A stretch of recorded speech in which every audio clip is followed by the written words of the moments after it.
भिवानी में केंद्रीय मंत्री मनोहर लाल ने कहा कि प्रदेश में युवाओं को योग्यता के आधार पर रोजगार दिया। जो युवक योग्य हुआ उसी को नौकरी मिली है। खर्ची व पर्ची पर पूरी तरह से विराम लगा दिया। भाजपा सरकार में ऐसे युवाओं को रोजगार मिला है जिन्होंने सपने में भी नहीं सोचा होगा। वे आज पंजाबी समुदाय द्वारा टिबड़ेवाल सभागार में भाजपा प्रत्याशी निवर्तमान विधायक घनश्याम सर्राफ के समर्थन में आयोजित जनसभा को संबोधित कर रहे थे। इस दौरान पंजाबी समुदाय द्वारा केंद्रीय मंत्री मनोहर लाल व प्रत्याशी घनश्याम सर्राफ को सम्मान की पगड़ी पहनाकर सम्मानित किया। इस दौरान पंजाबी समाज के नेता विनोद चावला ने घनश्याम सर्राफ के समर्थन में अपना नामांकन पर्चा वापस ले लिया। उन्होंने बतौर निर्दलीय प्रत्याशी के तौर पर भिवानी विधानसभा से नामांकन किया हुआ था। जिस पार्टी ने इस देश की आजादी से पहले वेस्ट बंगाल जो राजधानी के तौर पर इंडस्ट्री की राजधानी थी कलकत्ता, और लेफ्ट वालों ने सारी इंडस्ट्री व्यापार उजाड़ दिया, कोई आदमी छोटा नहीं। और अगर गलती से हम 1, 2, 4, 5 हजार वोट अगर यहाँ मिल गए, मतलब तीसरे दिन तो मील का खड़े रहे, चौथे दिन भट्ठा बदलांगे और 5वां दिन दुकाना बहाने गए समझा दे दो। हर महीने वो तो खाता खोल देगा, दुकान भी बंद, बाजार भी बंद, फैक्ट्री भी बंद। और मैंने तो सुनने में आया है वो कांग्रेस पार्टी भी कहने लगे हमारा तो गलती होगी तो जी के वोट डाल दियो भाई। ये तो हालात है। मैं केवल एक बात कह सकता हूँ माननीय मनोहर लाल जी, इस लोकसभा के अंदर 2014 के अंदर जब विधानसभा के चुनाव हुए तो 9 में से हमें 6 सीट मिली और 19 में हमें 5 सीट मिली, 4 विपक्ष के पास नहीं। इस बार लिख के रख लेना जो रिजल्ट आए सबसे ज्यादा सीट ये भिवानी महेंद्रगढ़ लोकसभा सीट आपको देगा। तो रिकॉर्ड नहीं तोड़ पाए तो कुछ भी कहे, जनता पूरा जवाब देना जानती है। इन्होंने जो 10 साल काम किए और काम क्या किए, कुकृत्य किए।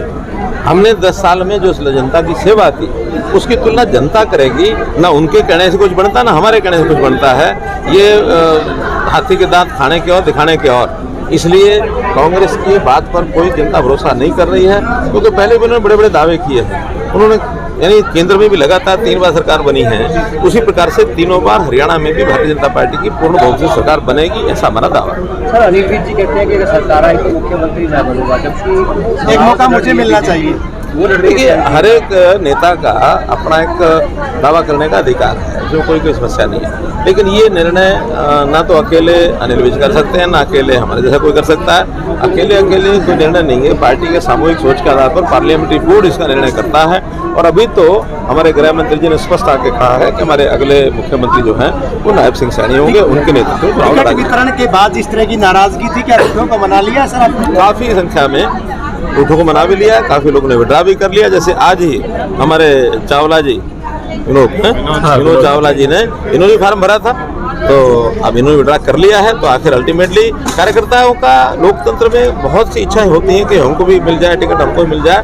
लेकिन जब हम परिवार के नाते बैठते हैं तो सब इकट्ठे होकर के चलते हैं और जो प्रत्याशी अधिकृत होता है उस प्रत्याशी को सब लोग मिलकर जिताते हैं। मनोहर लाल जी का आकलन क्या कहता है, हरियाणा में इस बार बीजेपी क्या मैंने पहले बता दिया कि हरियाणा में तीसरी बार भारतीय जनता पार्टी की पूर्ण बहुमत से सरकार बनेगी। धन्यवाद। और उनके साथियों का धन्यवाद करता हूँ जिन्होंने भी यहाँ पे हमारी फिल्म बनाई है, उन सब का बहुत बहुत आभार। केंद्रीय मंत्री जी भिवानी पहुंचे थे, उन्होंने आपके लिए जो है वोट की अपील भी किया, क्या कहेंगे? आज माननीय मनोहर लाल जी केंद्रीय मंत्री हमारे बीच में आए, उन्होंने सबसे आशीर्वाद मांगा है और मेरे लिए विशेष रूप से कहा है कि घनश्याम सर्राफ को जिता दो और आगे इसकी भिवानी के लिए अच्छी सौगात दे। क्या रूठे हुए मान गए?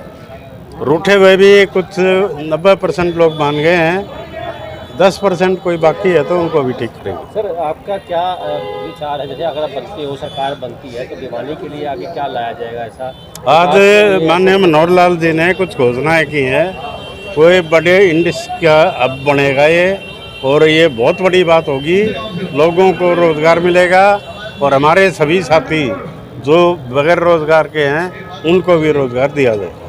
तो क्या कहेंगे अभी आज जिस तरह से मनोहर लाल जी ने कहा कि तीसरी मर्तबा हरियाणा में भाजपा की सरकार बनेगी, आपको क्या लगता है किस तरह से? मेरे को ये लगता है कि हम बहुत ज़्यादा मेजोरिटी के साथ सत्ता में आने वाले कितने हैं। आश्वस्त हैं आप अपनी सीट को लेकर?